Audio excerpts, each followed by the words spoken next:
Subscribe कीजिए हमारे YouTube channel Saxena CP classes को और बेल आइकन को प्रेस कीजिए हमारा लेटेस्ट एजुकेशनल वीडियो सबसे पहले देखने के। देखिए 3.5 तक जो हम लोगों ने प्रश्नों को किया था, वो प्रश्न से ये प्रश्न क्या है, थोड़ा सा डिफरेंट है। प्रश्न आपके वही हैं, ठीक है ना। जैसे उसमें हमारे जो प्रश्न थे उसमें हमें मिलता था, जानते हैं कैसे, 2x प्लस 3y बराबर 7, 5x प्लस 2y बराबर 4, ऐसे प्रश्न मिलता था ना। लेकिन इसमें जो है हमारा क्या है, देखिए 2 बटा के x है। ये जो चर है ना वो हर के रूप में आ रहा है ना।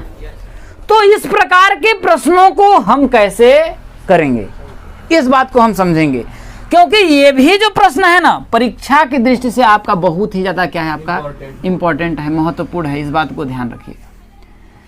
इसमें आप बुद्धि लगाइए, आप क्या कर सकते हैं कि ये जो आपका चर जो आपका हर में है, कैसे हम उसको सॉल्व कर सकते हैं।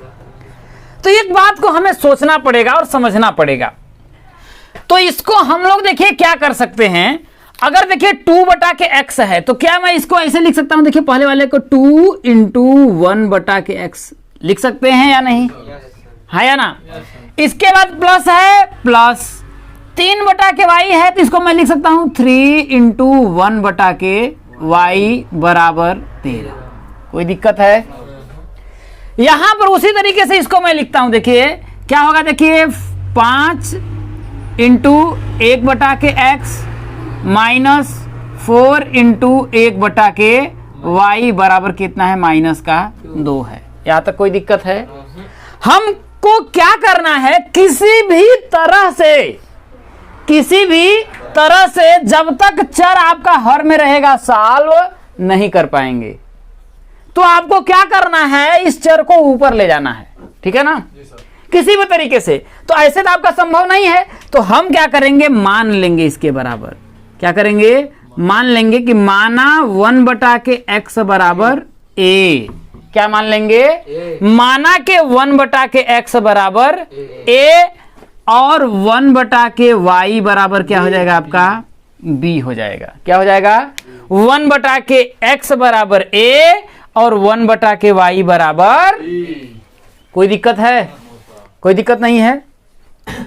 अब आगे समझिएगा, अगर इतना हम लोगों ने कर लिया तो हम क्या करेंगे ना कि 1 बटा के x के जगह पर a लिखेंगे और 1 बटा के y के जगह पे क्या लिखेंगे, b लिखेंगे। जब लिखेंगे तो ये हो जाएगा, देखिए 2 इंटू 1 बटा के x के जगह पर हमने क्या माना है, a, तो ये हो जाएगा देखिए 2a प्लस 3 और 1 बटा के y की जगह पर क्या, b बराबर 13। अब बन गया। इसको तो हम सॉल्व कर सकते हैं, है कि नहीं है। तो इसको हम क्या करते हैं, देखिए समीकरण नंबर 1 मान लेते हैं। कोई दिक्कत है? अब यहां पर दोबारा हम क्या करेंगे, इसमें वही देखिए 5a माइनस 4b बराबर माइनस का 2, इसे समीकरण नंबर हम क्या कर सकते हैं, 2 लिखें। कोई दिक्कत है? अब इसे चाहे विलोपन से सॉल्व करिए चाहे वज्रगुणन से करिए। हम क्या करेंगे, आपके दिमाग में एक बात आ रही होगी, हम मान लिए हैं तो यहां से a और b का मान निकलेगा, लेकिन हमें पता करना है 1 बटा के x का, 1 बटा के y का। भाई हमें x और y का मान चाहिए ना कि a और b का। इसने कहीं पूछा है कहीं पर भी कि क्या x और a और b का मान ज्ञात करिए। तो अगर हम यहां से a और b का मान निकाल लेंगे तो यहां पर रख देंगे, है कि नहीं है। तो जब यहां पर रख देंगे तो क्या मुझे x और y का मान नहीं मिल जाएगा, मिल जाएगा नहीं मिल जाएगा, बात समझ में आया ना। तो कुल मिलाकर के हमने ये जो प्रोसेस किया है, इस प्रोसेस से हम यहां क्या करेंगे, सिर्फ a और b का मान निकाल करके यहां पर रखेंगे, ठीक है। तो किस विधि से सॉल्व करें, चलिए विलोपन से। आपका इच्छा है विलोपन से सॉल्व करने के लिए। अगर हमने बताया अगर आपको विलोपन से अगर करना है तो एक पद को आपको क्या करना पड़ेगा, लुप्त करना पड़ेगा। तो यहां पर 2 है और यहां पर क्या है, आपका 5 है ना। अब ये दोनों को हमें क्या करना पड़ेगा, 2 और 5 का, जब दोनों भाई चर अलग अलग है, भाई चर का जो गुणांक है यहां पर 2 है, यहां पर चर का गुणांक 5 है, तो इन दोनों का 2 और 5 का हम क्या करेंगे, लॉस लेंगे। क्या करेंगे, 2 और 5 का हम लॉस लेंगे। तो 2 से काटेंगे तो 1, 5, 5 से काटेंगे तो आपका 5 दूना के 10। कुल मिलाकर के हमें इसको भी 10 बनाना है और इसको भी 10 बनाना है। तो बताइए अगर हम इसको 10 बनाना है तो इसमें कितने का गुणा करना पड़ेगा, 5 से। और इसको 10 बनाना है तो कितने से, भाई बस कुछ नहीं करना है, 10 में इसका भाग दे दीजिए तो आएगा 5, 10 में इसका भाग देंगे तो कितना आएगा 2। तो हम लिखेंगे कि समीकरण 1 में 5 से तथा समीकरण 2 में 2 से गुणा करने पर जब हम गुणा करेंगे, दिमाग लगाइए, बुद्धि लगाइए, ठीक है। जब गुणा करेंगे 5 से, समीकरण 1 में 5 से, तो 5 का भाई पूरे में इसमें भी करेंगे और इसमें भी करेंगे। तो 5 दूना के कितना हो जाएगा आपका, तो कितना हो जाएगा आपका, देखिए 10A, सॉरी क्या हो जाएगा आपका, देखिए 10A प्लस भाई यहाँ पर 5 का मैंने मल्टीप्लाई किया है ना भाई, समीकरण 1 में 5 से किया है ना, तो इस पूरे में ऐसे समझिए कि हमको क्या करना है भाई, 5 से मैंने मल्टीप्लाई किया है। कितने से, 5 से, और इसमें कितने का, 2 से। समझ में आया। तो 5 दूना के 10A और 5 तिया 15B, 15B बराबर 5 का इधर भी करेंगे तो 13 पचे 65, कितना हो जाएगा 65। यहां तक कोई दिक्कत है। इसमें करेंगे तो 5 दूना के 10A माइनस 4 दूना के 8B बराबर कितना हो जाएगा आपका, देखिए 2 दूना के माइनस का कितना हो जाएगा आपका, 4 हो जाएगा। कोई दिक्कत है। अब देखिए 10 बराबर है तो हम करेंगे क्या, घटाएंगे। अरे भैया पहले घटाएंगे तब तो काटेंगे। तो यहाँ लिखेंगे घटाने पर। क्या करेंगे, घटाने पर। किसमें से भाई, समीकरण 1 में से समीकरण 2 को हम घटा रहे हैं। तो यहाँ देखिए आपका प्लस है, नीचे प्लस है ना, तो क्या हो जाएगा माइनस है, तो क्या हो जाएगा माइनस है, तो क्या हो जाएगा प्लस। ये आपस में आपका क्या हो जाएगा, कट जाएगा। तो 15 में जब हम यहाँ पर भाई प्लस हो गया तो 15 में 8 जोड़ेंगे तो कितना होगा, 23B बराबर 65 में 4 जोड़ेंगे तो कितना होगा आपका, कितना हो जाएगा 69। तो 23 से काटेंगे, देखिए 23 से कम 23, 23 तिया नहीं जोड़ेंगे, प्लस का नहीं है, जोड़ेंगे। अरे भैया बुद्धि लगाओ यार, बुद्धि घटाने पर कर रहे हैं। तो जो चिन्ह यहाँ प्लस में था तो माइनस में हुआ, यहाँ माइनस में था तो चिन्ह बदल करके प्लस में होगा, और चिन्ह यहाँ माइनस में है तो प्लस बदल करके क्या होगा, प्लस में होगा। तो 65 में 4 जोड़ेंगे तो कितना होगा आपका 69। काटेंगे तो 23 यहाँ कितना हो जाएगा आपका 69, भाई 3 आएगा ना। तो B का मान कितना आपका आ गया, 3 आ गया। कितना आपका आ गया, 3 आ गया। अब B का मान उठा करके चाहे समीकरण नंबर 1 में रखिए चाहे 2 में रखिए, आपका A का मान निकल जाएगा। तो हम B का मान समीकरण 2 में रखते हैं, ठीक है। तो B का मान समीकरण किसमें, 2 में, समीकरण 2 में रखने पर जब B का मान समीकरण 2 में हम रखेंगे तो कितना होगा, देखिए 5 इंटू भाई A का मान निकालना है तो यहां से होगा, देखिए आपका 5A माइनस 4, और B का मान हम लोगों ने निकाला कितना है 3 बराबर माइनस का 2। तो 5A बराबर क्या होगा, देखिए 4 यहाँ कितना हो जाएगा, माइनस का 12 इधर है, इधर जाएगा तो क्या होगा आपका प्लस का 12 हो जाएगा ना। तो माइनस का 2 प्लस का 12, तो 5A बराबर कितना हो जाएगा आपका भाई, प्लस 12 में से 2 घटाएंगे तो कितना होगा 10। तो A बराबर कितना होगा 10 बटा के 5, तो A बराबर कितना हो जाएगा आपका 2 हो जाएगा। हमने A और B का मान निकाल लिया है। तो हमें X का मान चाहिए, तो इस जगह पे हम क्या करेंगे, X का मान रखेंगे। रखेंगे नहीं रखेंगे, बात समझ में आया ना। तो हमको X का मान निकालना है ना, एक्चुअली उसी का मान निकालना है। तो ये हम क्या करेंगे, इसके बराबर करेंगे। तो हम क्या करेंगे, देखिए कि यदि 1 बटा के x बराबर A, तो 1 बटा के x बराबर क्या हो जाएगा, देखिए A का मान हम लोगों ने कितना निकाला है 2। तो x का मान हमें चाहिए ना, किसका मान चाहिए? x का मान। तो 2 का x में करेंगे तो कितना होगा आपका? लिखिए एक बात मैं आपको बताता हूं, या तो हम तिर्यक गुणा करें, देखिए 2 का x में करेंगे तो 2x, एक एक कम कितना होगा 1, तो 2x बराबर कितना करेंगे 1, तो x बराबर कितना हो जाएगा 1/2 हो जाएगा। या फिर हम सिर्फ क्या करेंगे, इसको देखिए उलट देंगे, क्या करेंगे उलट देंगे भाई, 1/x है, यहाँ 2/1 है ना, इसको हम पलट देंगे तो यहाँ x/1 हो जाएगा और यहाँ से 1/2 हो जाएगा, तो डायरेक्ट हम x का मान 1/2 लिख सकते हैं। बात समझ में आया कि नहीं आया? भाई ये जैसे देखिए आपका अंश हर में है, अंश हर है, ठीक है, तो हम क्या करें पलट दे रहे हैं, तो मतलब हर को अंश में बदल दे रहे हैं और अंश को हर में, तो x/1 हो जाएगा, तो इधर भी 1/2 हो जाएगा ना। बात समझ में आ रहा है कि नहीं आ रहा है? तो इसके बाद हमको क्या करना है, देखिए b का मान, तो देखिए पुनः क्या करेंगे हम लोग, देखिए यहाँ पर 1/y बराबर क्या आपका b, तो 1/y बराबर b का मान हम लोगों ने क्या निकाला है? 3 निकाला है। क्या निकाला है आपका? 3 निकाला। 3/1 कर लेते हैं, तो यहाँ से y का मान आपका क्या आ जाएगा, देखिए यहाँ हम लिख देंगे पलटने पर, ठीक है, पलट देंगे तो कितना हो जाएगा, y का मान 1/3 हो जाएगा। और यही तो हमें पता करना था, x और y का मान निकालना था, ये आपका क्या हो जाएगा, आंसर हो जाएगा। उदाहरण नंबर आपका 18 क्या कह रहा है, निम्न समीकरण युग्मों को रैखिक समीकरणों के युग्म में बदल करके हल कीजिए। ठीक है, इसमें भी वही बात है, देखिए इतना बटा कितना है, इसमें भी भाई चर जो है आपका क्या है, नीचे है, तो इसमें किसके बराबर मानेंगे, तो हर में जितना है ना, जैसे x-1 है ना, तो इसके पूरा के बराबर आप मानेंगे। समझ में आया ना? तो इसको क्या मैं ऐसे नहीं लिख सकता हूं, देखिए 5 × 1/x-1 हो जाएगा कि नहीं हो जाएगा, प्लस यहां पर भाई 1/y-2 तो है, ये है, कोई दिक्कत है, यहां बराबर क्या हो जाएगा आपका 2।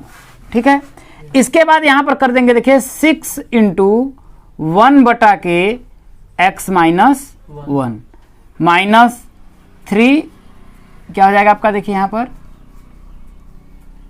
3 × 1/y-2 बराबर क्या दिख रहा है आपका, 1 दिख रहा है। तो यहां पर फिर आप मानोगे क्या, पूरा आपका कि माना 1/x-1 बराबर a और 1/y-2 बराबर b। इसको देख करके आपको नहीं डरना है कि यहाँ -1 है -2 है तो क्या होगा, है कि नहीं है, बस आपको जितना भी है 1/x-, इसीलिए तो दिया है कि नहीं है, इसके बराबर a मान लीजिए और इसके बराबर आप क्या मान लीजिए, b मान लीजिए, कोई दिक्कत है। तो जब अगर आप यहाँ मान लेंगे तो यहाँ क्या हो जाएगा, देखिए 5a पूरा बन गया, कितना बना आपका, देखिए 5a प्लस इसके बराबर पूरा क्या माना हमने, b, तो 5a + b बराबर क्या हो जाएगा आपका 2, और इसमें क्या होगा, देखिए 6a माइनस का 3b बराबर क्या हो जाएगा आपका 1 हो जाएगा। यहां तक बात समझ में आई, कोई दिक्कत है? इसे समीकरण नंबर 1 मान लीजिए, इसे समीकरण नंबर क्या मानिए, 2 मानिए। फिर विलोपन से हम सॉल्व करेंगे तो हमें करना क्या होगा, देखिए यहां पर चर में b है, यहां पर 3 भी है, अगर इसके यहां हम 3 कर दें तो ये टोटल कट जाएगा क्योंकि प्लस माइनस है, हो जाएगा नहीं हो जाएगा। तो सिर्फ हमें क्या करना है, समीकरण 1 में 3 से गुणा करने पर कितना, समीकरण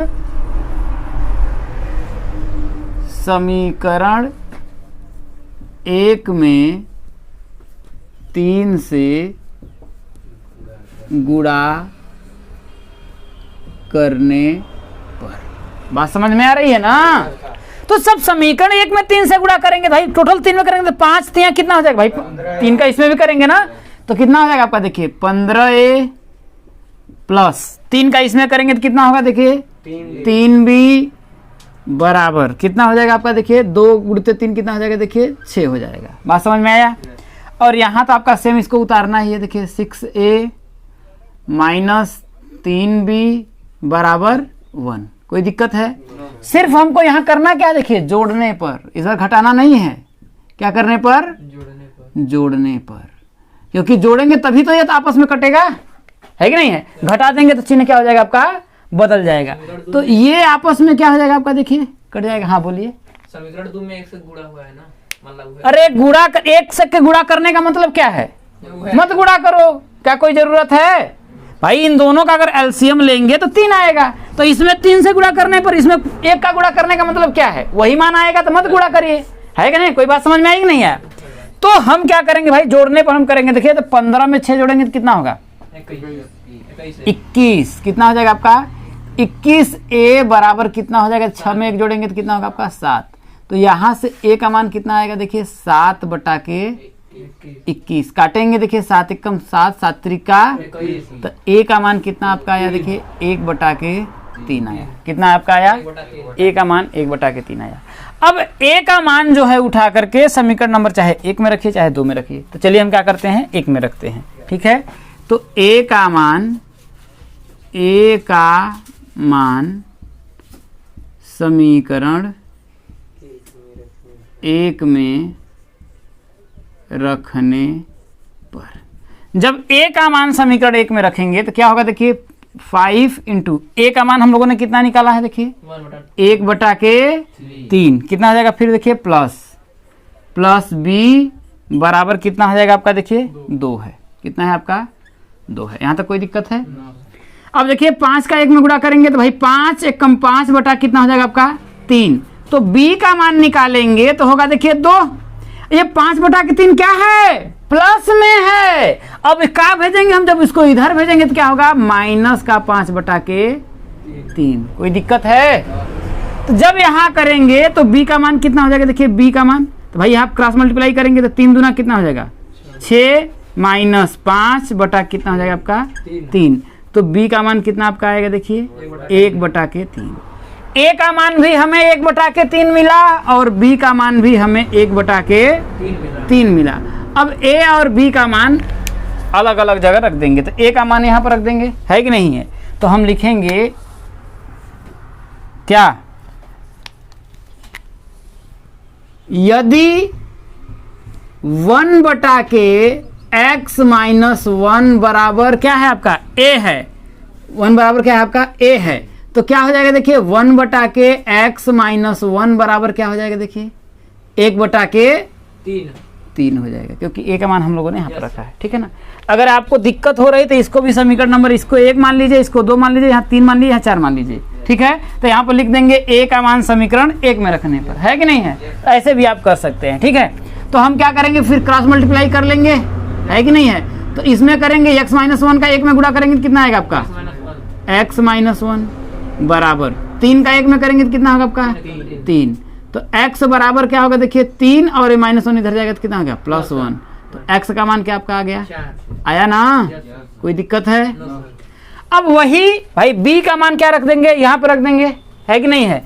तो क्या हो जाएगा, देखिए पुनः हम कर देंगे, देखिए क्या है 1 बटा के कितना है, देखिए y माइनस 2 बराबर क्या है आपका, देखिए b। तो b का मान यहाँ पर उठाकर रख देंगे तो कितना हो जाएगा, देखिए 1 बटा के y माइनस 2 बराबर 1 बटा के 3। फिर तिर्यक गुणा करेंगे, देखिए तो y माइनस 2 का अगर हम गुणा 1 में करेंगे तो y माइनस 2 आएगा, बराबर 3 का 1 में करेंगे तो 3 आएगा। तो y का मान क्या आपका आया, देखिए 3, ये माइनस 2 उधर जाएगा तो क्या होगा प्लस का 2 हो जाएगा। तो y का मान कितना आपका आ गया 5। और हमें क्या करना था, x और y का ही तो मान निकालना था। तो x और y का मान आपका निकल गया। समझ में आया अच्छे तरीके से। कुछ भी रहे सेम वही चीज है, बस केवल और केवल हमें क्या करना है, एक बार मान लेकर के सॉल्व कर लेना है। समझ में आया, और कुछ नहीं है। हर नंबर आप 19 देखिए, देखिए क्वेश्चंस क्या कह रहा है, बड़े ही इसको देखिए आप लोगों को ध्यान से देना है, क्योंकि ये सभी प्रश्न जो होता है परीक्षा में पूरा समझिए फिक्स रहता है कि आएगा ही आएगा, ठीक है। ध्यान से समझिएगा, क्वेश्चंस ही बहुत ही आसान है और बहुत ही इंपॉर्टेंट है, लेकिन क्वेश्चन आपका बहुत लंबा जाएगा, ठीक है ना। अगर ध्यान नहीं दिए तो उड़ जाएगा। क्या बोल रहा है, देखिए कि एक नाव 10 घंटे में धारा के प्रतिकूल 30 किलोमीटर तथा धारा के अनुकूल 44 किलोमीटर जाती है। कोई नाव है जो 10 घंटे में धारा के प्रतिकूल 30 किलोमीटर और धारा के अनुकूल 44 किलोमीटर जाती है। 13 घंटे में वह 44 किलोमीटर धारा के प्रतिकूल एवं 55 किलोमीटर धारा के अनुकूल जाती है। धारा की चाल एवं नाव की स्थिर पानी में चाल ज्ञात कीजिए। ये हमसे पूछ रहा है। समझने का आप प्रयास करिएगा जैसे मैं मान लेता हूं, देखिए कि ये मान लेते हैं आपके, देखिए ऐसा आपका करके आपका नदी है, ठीक है, ऐसे करके आपका पानी कुछ ऐसे बह रहा है, ठीक है, ये ऐसे करके हम मान लेते हैं आपका पानी बह रहा है। ये यहाँ पर आपकी क्या है, नाव है, क्या है आपका, ये आपकी इस तरीके से आपकी एक नाव है, ठीक है। अब ये बोल रहा है ना कि पानी जिधर बह रहा है उधर एक बार जाती है और फिर आपका इधर आती है, तो धारा के प्रतिकूल तथा धारा के अनुकूल 44 किलोमीटर। अब समझिए, धारा के अनुकूल इधर मान लीजिए 44 किलोमीटर जाती है, ठीक है, और पुनः फिर क्या करती है यहाँ पर भाई 30 किलोमीटर वापस आती है, 44 किलोमीटर इधर जा करके और 30 किलोमीटर पुनः फिर वापस आती है, तो उसको कितना घंटा लगता है, 10 घंटा लगता है। और यदि वह 40 किलोमीटर धारा के प्रतिकूल, फिर धारा के प्रतिकूल किधर 40 किलोमीटर, मान लीजिए धारा के प्रतिकूल, धारा मान लेते हैं धारा इधर बह रही है, ठीक है, किधर बह रही है, इधर बह रही है धारा, ठीक है, तो धारा के प्रतिकूल वो क्या कर रही है, 44 किलोमीटर यहां पहुंच रही है, ठीक है, अब फिर वापस धारा के अनुकूल कितना 55 किलोमीटर आती है, तो वो कितना समय ले रही है, 13 घंटा ले रही है। तो वही पूछ रहा है कि धारा की चाल एवं नाव की स्थिर पानी में चाल ज्ञात कीजिए, ये बात पूछ रहा है। कोई दिक्कत है? तो हम मान लेते हैं, देखिए कि माना नाव की स्थिर पानी में चाल x किमी प्रति घंटा है। क्या है कि माना नाव की स्थिर पानी में चाल x किमी प्रति घंटा एवं धारा की चाल y किमी प्रति घंटा है। यहां तक बात समझ में आया? कोई दिक्कत है? यहां तक नहीं दिक्कत है। एक बात आप समझने का प्रयास करिएगा, ठीक है ना। अगर मान लेते हैं पानी आपका इधर ही बह रहा है, इधर ही बह रहा है, ठीक है, बात समझ में आ रहा है भाई, धारा अपनी स्पीड से कुछ तो बह रही होगी ना। अगर नाव ना चले, अगर नाव को चलाने वाला कोई ना हो, नॉर्मल बस ऐसे हो, तो नाव अगर नहीं चलेगी, जो तो धारा की जो चाल है उस स्पीड से नाव चलेगी या नहीं चलेगी? उसके साथ तो आपने चले ही चलेगी। लेकिन अगर मैंने मान लिया कि धारा की चाल x किमी प्रति घंटा है और ये जो धारा है इसकी चाल y किमी प्रति घंटा है, ये मैंने मान लिया, तो अगर हम नाव को ना चलाएं, मतलब कि नाव को ना चलाएं तो सिर्फ ऐसे ही छोड़ दें, तो ये धारा जिस स्पीड से जा रही है उस स्पीड से नाव जाएगी कि नहीं जाएगी? छोड़ देंगे तो पानी में, भाई बहता पानी है, बहते पानी में अगर नाव को छोड़ दीजिएगा तो पानी की स्पीड से तो वो बहते ही जाएगा, नहीं जाएगा? जाएगा ना, बात समझ में आया।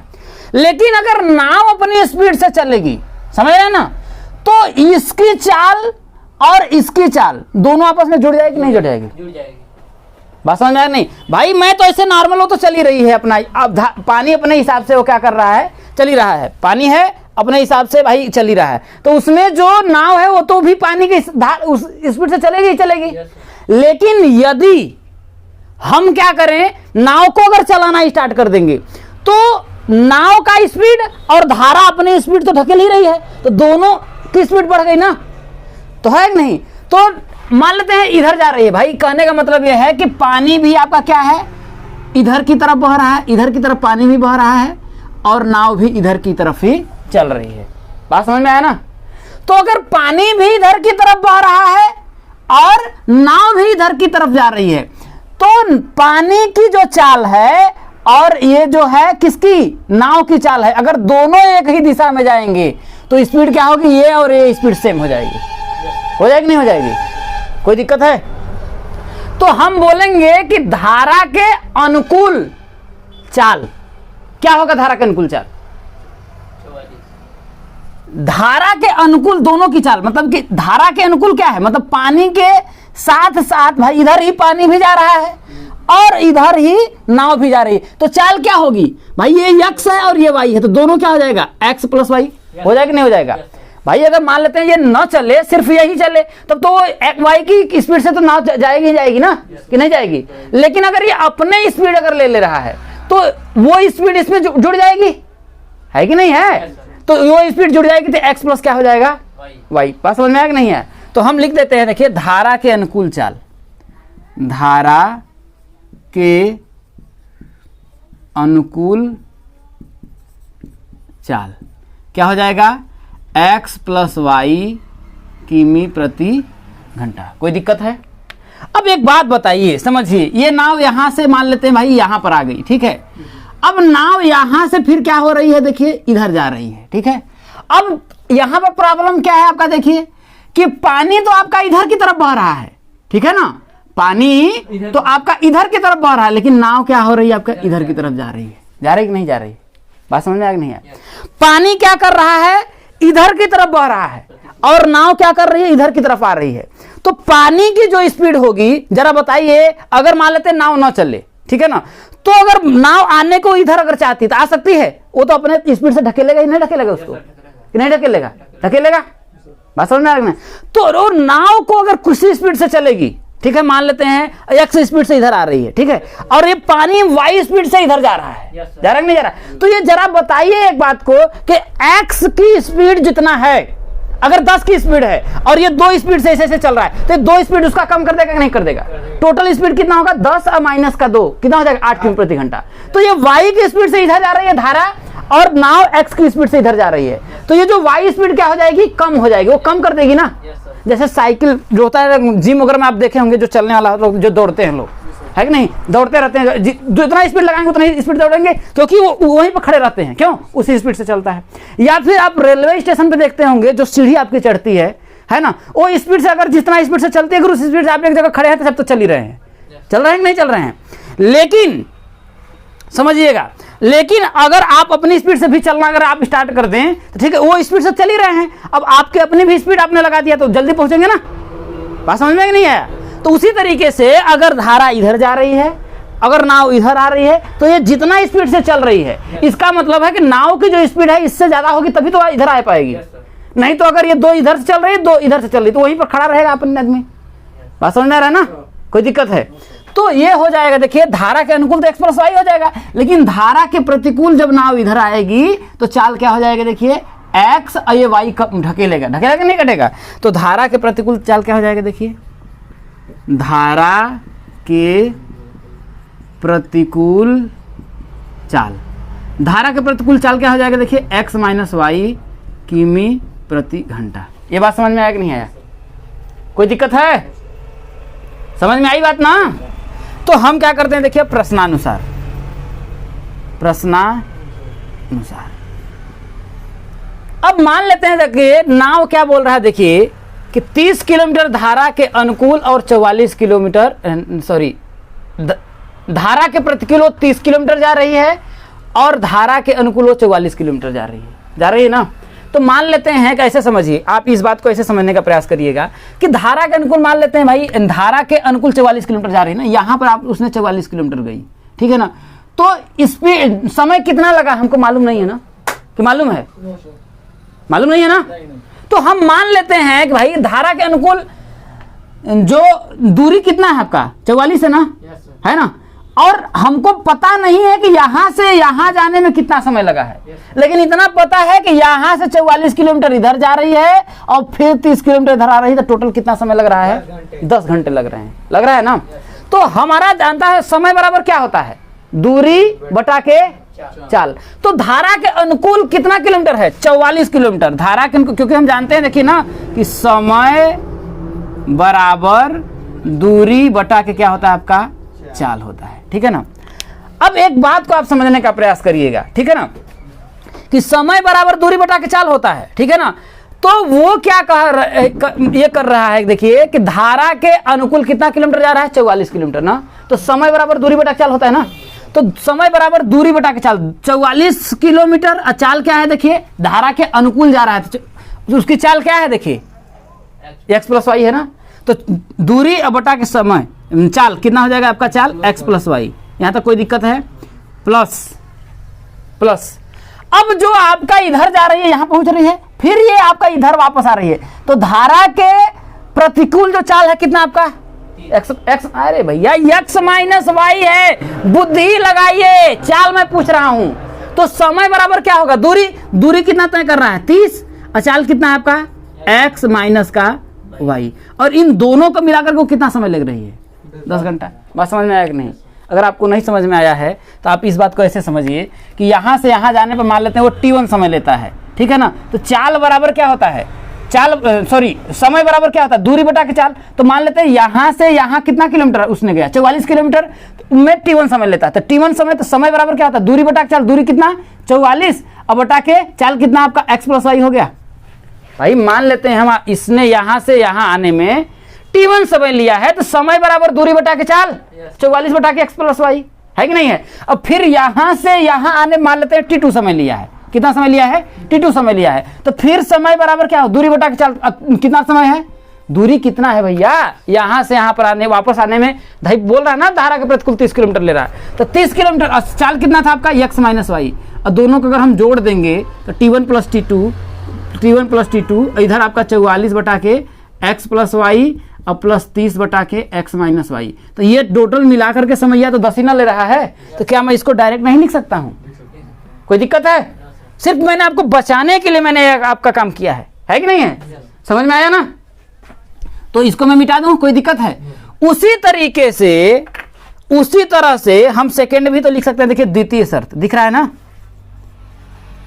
द्वितीय शर्त में हमारा क्या होगा, धारा के अनुकूल कितना जा रहा है भैया, वो 55 किलोमीटर जा रहा है ना 55 किलोमीटर। तो वही समय बराबर दूरी बटा के चाल 55 किलोमीटर, और चाल क्या है x प्लस वाई, अनुकूल जा रहा है तो x प्लस वाई ले रहा है ना, तो हो जाएगा x प्लस का y, प्लस धारा के प्रतिकूल कितना जा रहा है 40 किलोमीटर जा रहा है ना, अब बटा के कितना ले रहा है x माइनस का y, बराबर कुल कितना घंटा लग रहा है, देखिए मिला करके 13 घंटा लग रहा है कि नहीं लग रहा है। तो ये हो गया आपका 13 घंटा। तो इसे हम मान लेते हैं आपका समीकरण नंबर 1, इसे मान लेते हैं समीकरण नंबर 2।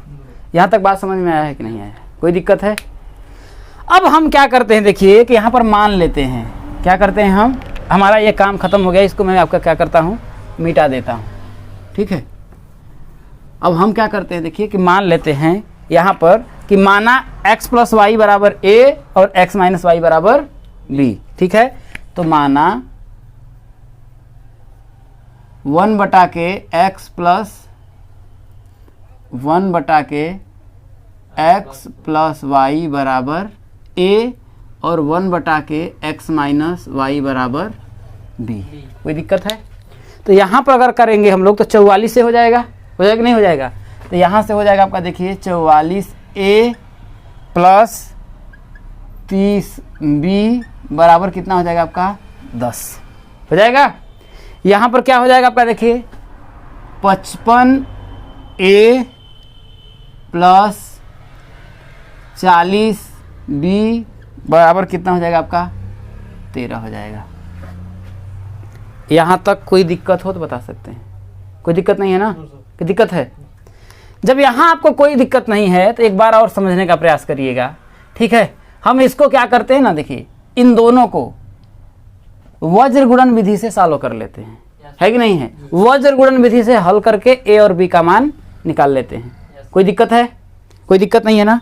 तो हम क्या करते हैं, देखिए अब यहाँ पर देखिए वही तो सॉल्व करने के लिए वही क्या करेंगे हम, देखिए a बटा के क्या करेंगे समथिंग, मैंने बताया था, बराबर माइनस b बटा के समथिंग बराबर क्या हो जाएगा आपका, देखिए सॉरी ये जो अब वज्र गुणन हमको बनाना सॉल्व करना पड़ेगा ना, तो ये 10 जो है ना, समझ रहे हैं ना, उसको इधर हमको लाना पड़ेगा, ठीक है ना। तो ये बराबर मतलब कि ये जो 10 है इसको हमको बनाना क्या पड़ेगा, माइनस का 10 बराबर 0 करना पड़ेगा, है कि नहीं है? यहाँ जो 13 है माइनस का 13 बराबर 0 करना पड़ेगा। ये बात मैंने आपको बताई है कि नहीं बताया है? बताया है ना।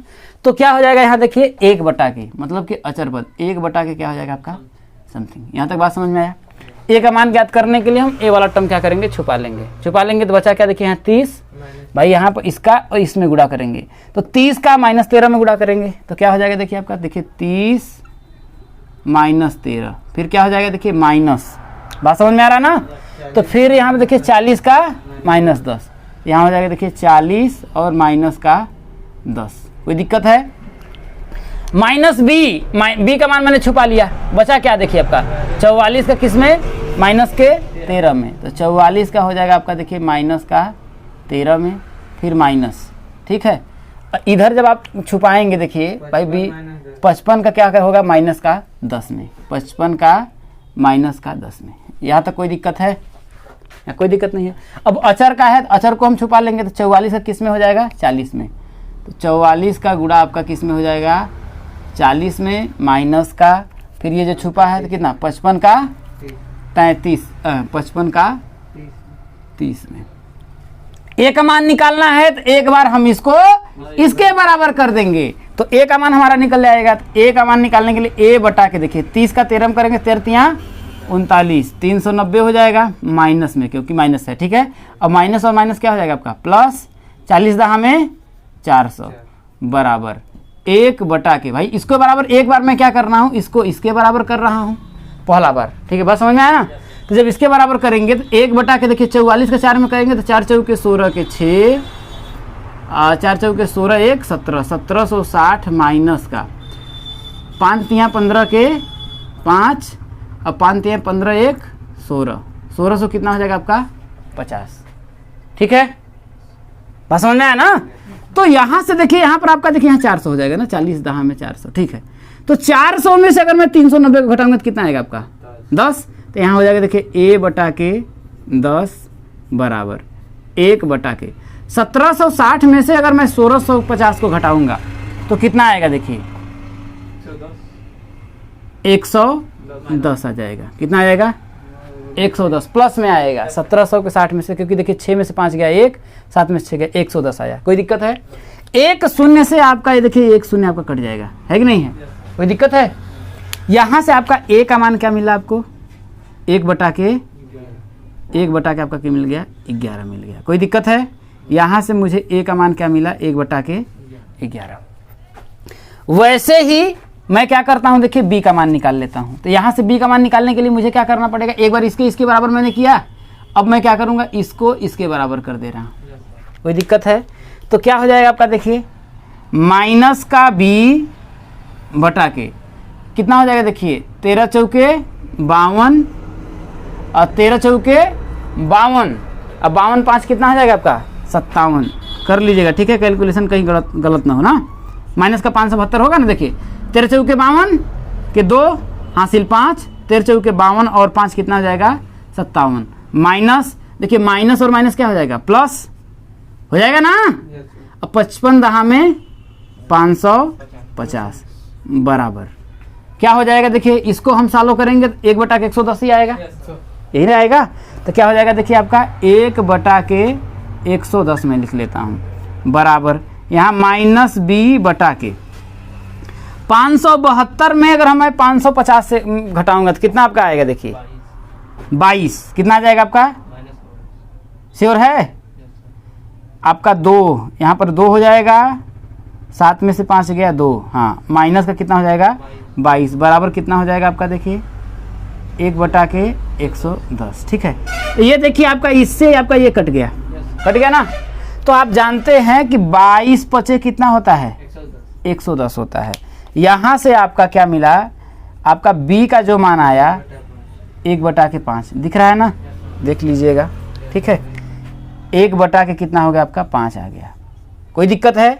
तो a कहाँ गया, a और b का मान हम कहाँ रख देंगे, यहाँ पर रख देंगे। a और b का मान हम क्या करेंगे यहाँ पर रख देंगे, ठीक है। तो a और b का मान जब हम वहाँ पर रखेंगे तो हमको क्या मिलेगा, ठीक है। अब देखिए अगर हम a का मान यहाँ पर रखते हैं, देखिए कहाँ पर यहाँ पर, ठीक है ना।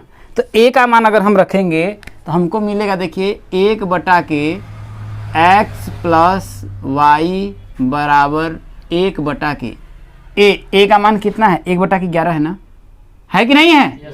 है ना। तो हो जाएगा देखिए 1 बटा के 11, यहाँ तक कोई दिक्कत नहीं है।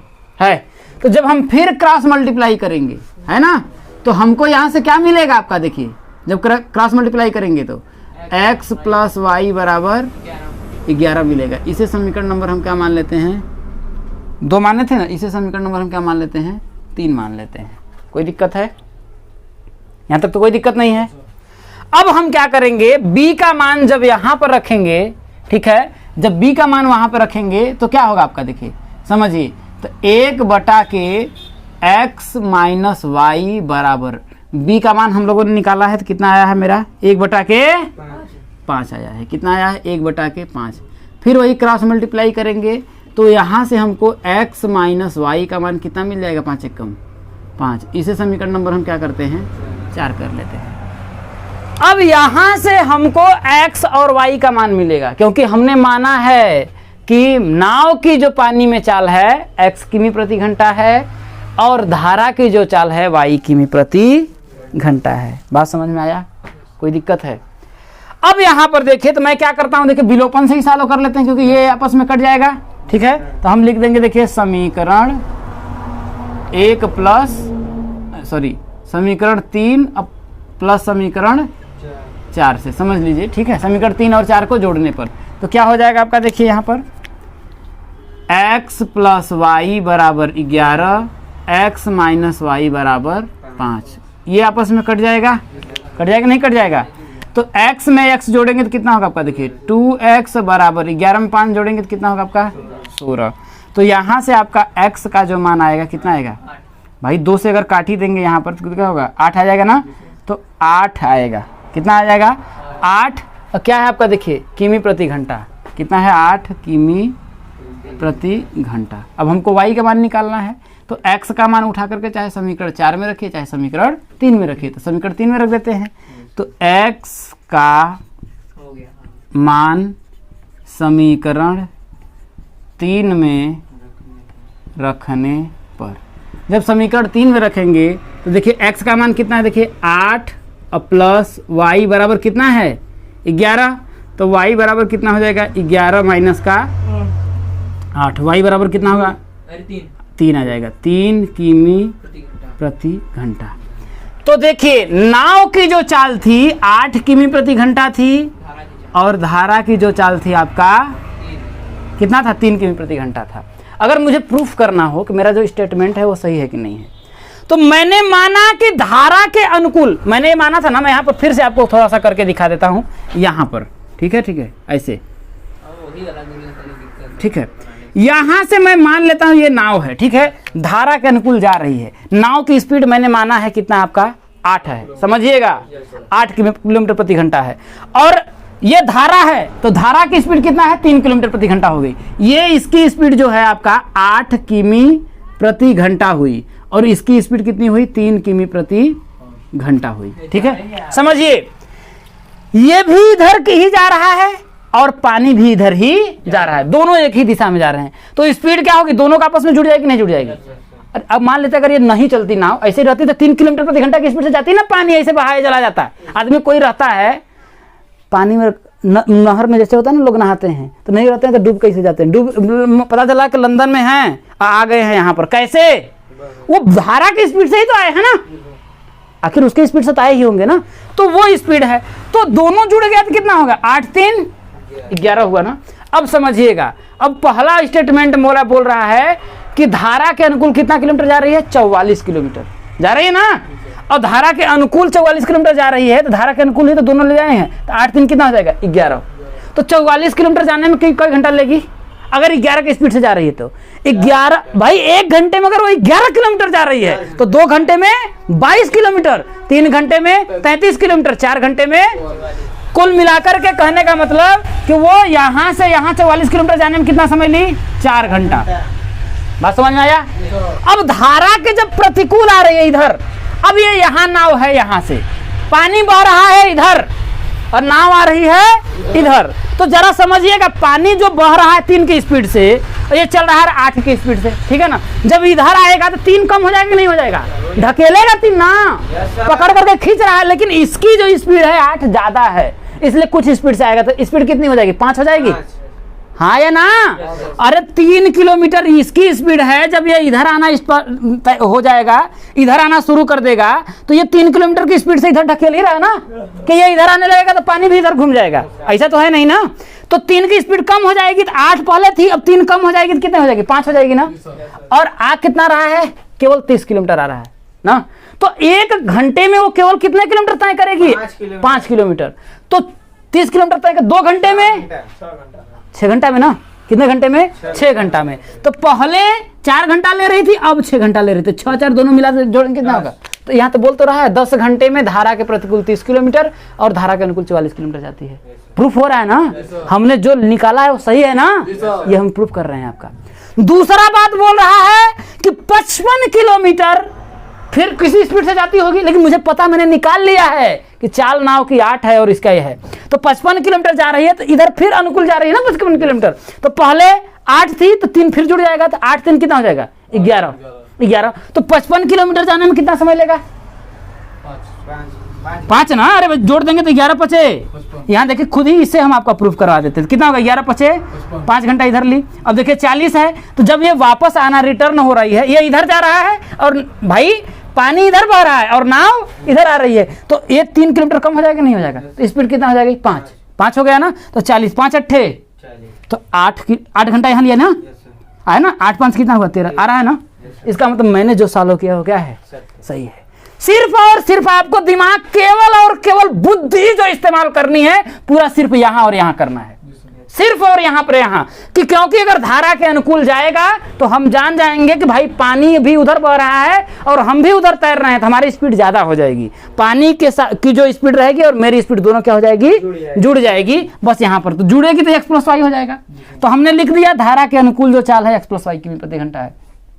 धारा के प्रतिकूल जब आ रहा है, ठीक है ना, धारा के जब प्रतिकूल आ रहा है तो भैया ये पानी की जो स्पीड है वो इसके स्पीड में कम कर देगा, श्योर है कम कर देगा, ठीक है ना। तो कुछ कम, अच्छा जब आप ऐसे नॉर्मल समझिए, पानी में जिधर पानी जा रहा है आप उधर आप तैरेंगे तो आपको आसानी होगी, आराम होगा ना। लेकिन पानी जिधर से बह रहा है उधर पर तैरने में कठिनाई होती है ना। क्यों होती है कठिनाई भैया, जरा बता दो तो। इसलिए ना कि पानी ढकेलता है, आपको रोकता है। और पानी अगर 2 किलोमीटर है तो आपको उससे ज्यादा चलना पड़ेगा। अगर उतना ही चलेंगे तब आप वहीं पर रहेंगे, वहीं पर हाथ पांव मारते रहो, समझ में ना। तो ये पसीना बहा करके इसीलिए मैं कर रहा हूं क्योंकि ये प्रश्न बहुत ज्यादा इंपॉर्टेंट है, समझ में आया ना। इसको दिमाग में अपने आप क्या करिए, बैठा लीजिए। तो ये जितने भी आपके पूरा उदाहरण हुए वो क्या हो गए, समाप्त हो गए। समझ में आया? ठीक।